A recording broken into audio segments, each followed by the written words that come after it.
Hey everyone, it's Ivan with KitBadger.com. I'm here with Simon on Instagram at TacBike.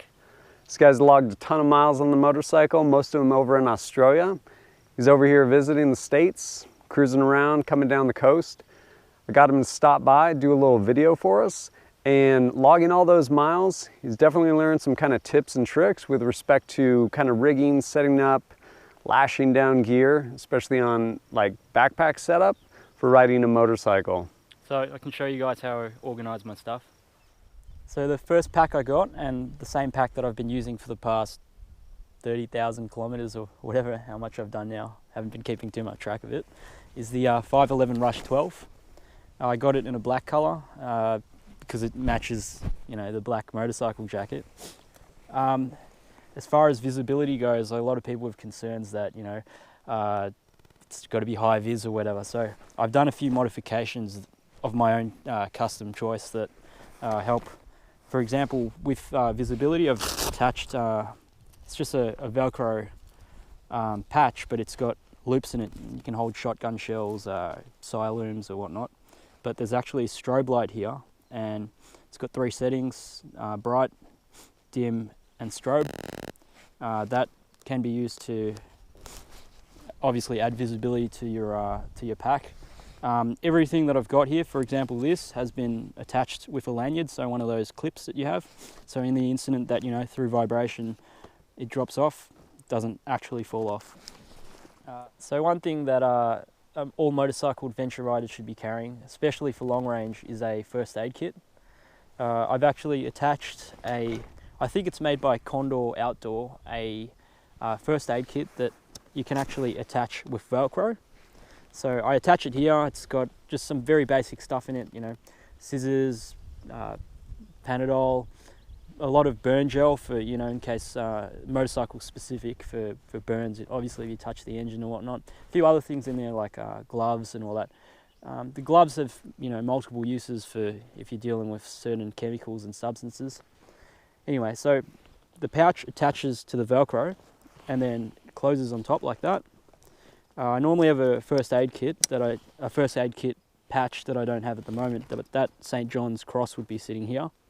If in the instance, this is my thinking behind it, if in the instance that, you know, I've crashed or whatever, I'm unconscious or unable to access my own first aid kit, hopefully a passerby comes and sees that St. John's cross, the international symbol for a first aid kit or hospitals, and they'll know straight away that in there's a first aid kit, which is easily accessible. Just pull off, good to go. So another feature of the first aid kit that I've included is the poisons and emergency numbers. So if in the instance I need to access them or somebody else comes across the first aid kit and requires them, they're easily available. So here we've got the emergency number, it's 000 in Australia, and the poisons number, which is very pertinent to Australia where most animals are able to kill you if they're poisoned. So when Simon first started giving me the rundown of this pack, one of the things that immediately struck me is this little S carabiner. I have some, use them, haven't done a review on them yet, but his use of this little S carabiner to basically bring all the zipper pulls together, it's genius. Like, you're never going to lose anything out of that. Exactly, it gives you great peace of mind on the highway. You know, if you're going 80 miles an hour, you don't want anything rattling or dropping off the back of the bike. Oh, that's great. What other mods have you done with this? So one of the other main mods that I've done is I've added a helmet holder to provide a hands-free capability for my helmet. So it's basically just a Fastex clip with webbing attached with D-clips to the, what do you call this? Shoulder straps. And I basically just loop the helmet in. I've got a GoPro on it at the moment, so I won't do that. And then you just clip it. Nice. And hands-free. then so it just sits right there? Yeah, it just dangles, and it's like a basket almost, like you can put things inside as well. Nice. Like I put my gloves in. And snacks? Yeah. Anything like that? But yeah, hands-free is the main achievement from that. Nice. Yeah. So at the grab handle at the top, I've added some paracord to it. For me personally, I find it's a lot easier to hold. But additionally, this provides a spare bit of cord. It doesn't necessarily have to be in a survival situation, but if you need some cord, you have a fair bit available.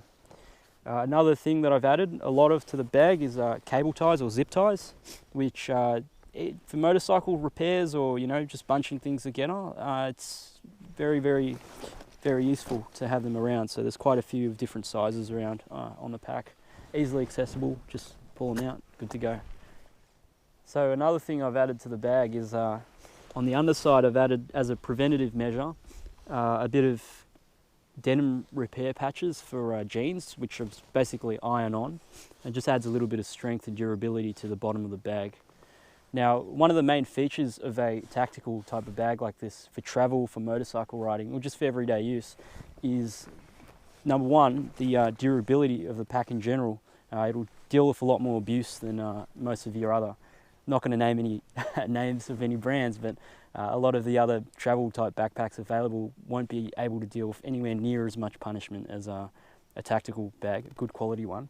And another feature is the modularity, which I've talked quite a fair bit about, adding many things you want to make it as customized as to suit your needs as possible. In this instance, for motorcycle adventure riding. Like anything you get into, as much as I enjoy like riding motorcycles, like my experience is casual. I definitely don't log like thousands of miles or kilometers or anything like that. And as you start moving deeper into something, you figure out what works and you modify things till they suit your needs. Mm-hmm. And yeah, thanks for sharing all these tips. Really appreciate it. And thanks for joining us as well. Thanks for having me. Yeah.